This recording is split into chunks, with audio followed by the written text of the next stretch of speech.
हे पोलीस महासंचालक रश्मी शुक्ला यांना मुदतवाढ देण्यात आली आहे। जानेवारी 2026 पर्यंत त्या डीजी पदी राहणार आहेत। त्या राज्याच्या पहिल्या महिला पोलीस महासंचालक आहेत।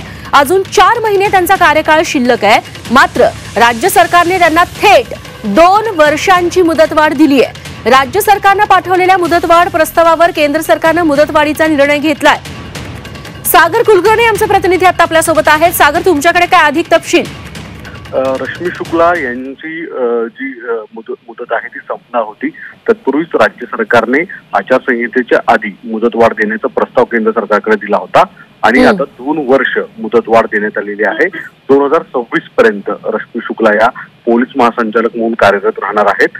रश्मी शुक्ला यांच्याच नेतृत्वाखाली महाराष्ट्रामध्ये लोकसभा आणि विधानसभा अशा दोन्ही निवडणुका होत आहेत। राज्याचं पोलीस महासंचालक पद हे प्रशासनामधील पोलीस खात्यातील सर्वात मोठं पद असतं आणि ज्या पद्धतीने रश्मी शुक्ला यांच्यावर आरोप झाले होते तरी देखील शिंदे सरकार आणि फडणवीस यांनी गृहमंत्री म्हणून रश्मी शुक्ला यांना मुदतवाढ देत विरोधकांना एक प्रकारे प्रत्युत्तर दिल्याचं म्हटलं जात आहे।